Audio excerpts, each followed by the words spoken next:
Good afternoon. Monsignor Daniel McHugh, my reflection for the second week of Easter, the touch of love.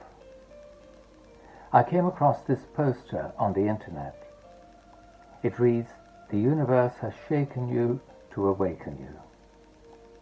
In this rich part of the world, we have been travelling on, thinking about Brexit and how we could be better off if we were free from the constraints of the European Commission and free to make ourselves new deals and become even richer. Suddenly, a plague has hit us, the coronavirus, and we're feeling helpless, unsure, and frightened. I don't think the poster I saw is of Christian origin, but it speaks volumes. We have been like the man in the parable who had to build bigger barns because he had so much grain, and one night God took him. What became of his bigger barns then? For us in the community of believers in Jesus, it sends us back to basics. At this time of year especially, we're thinking, reflecting, praying about Jesus and his teaching on suffering, the cross, new life and resurrection. All we are experiencing, worrying about, makes us ask, what does our faith teach us in this situation? The prayer of Pope Francis at his Urbi et Orbi blessing on Easter Sunday went like this: "May Christ, who has already defeated death and opened for us the way to eternal salvation, dispel the darkness of our suffering humanity and lead us into the light of his glorious day, a day that knows no end." The square in front of St. Peter's was empty, where normally there would have been 100,000 people. And yet, in a strange way, as on Good Friday in the evening when he led the Stations of the Cross, there were more people present than ever before. People all over the world looked to this spiritual man to lead us through this time of darkness to light. I started writing this reflection on Thursday of the first week of Easter. It follows on the beautiful gospel of the two men on the road to Emmaus. They were downcast because their dreams were being shattered. All they hoped in for Jesus seemed to be over. It was the risen Lord who came up and walked with them, though they did not recognize him. Sitting at the table and breaking bread, he opened their minds to see the way he took was the way to true life, to fulfillment.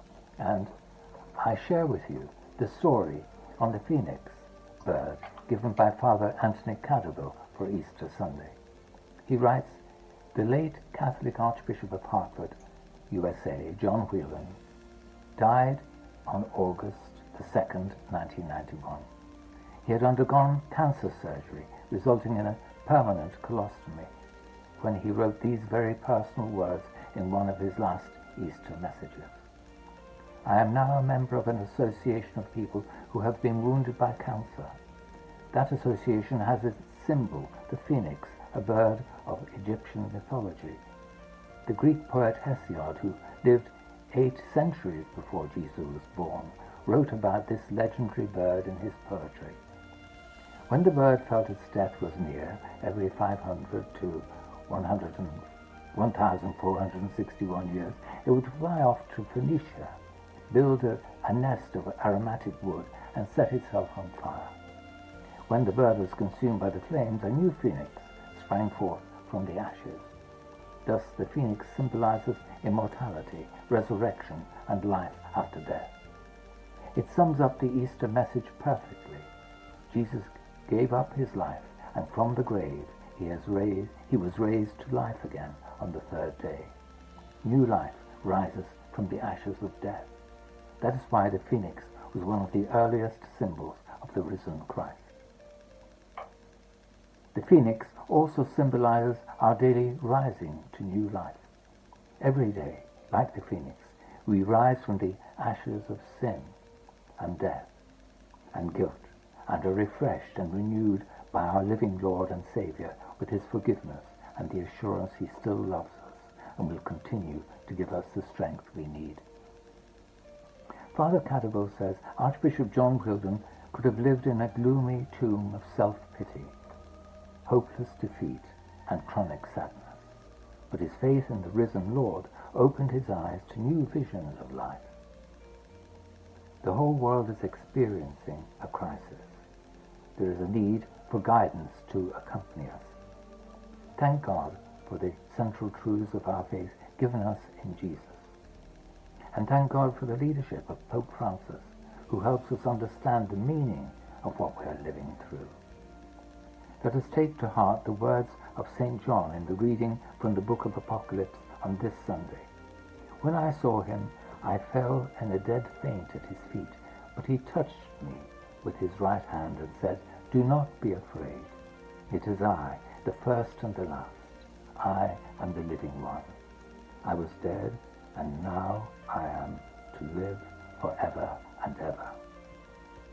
It is in this spirit that we have the courage to look ahead, to roll away the tombstones that inhibit us from playing our part in giving people hope at this time. Maybe it's just the touch of love that comes in a phone call or text.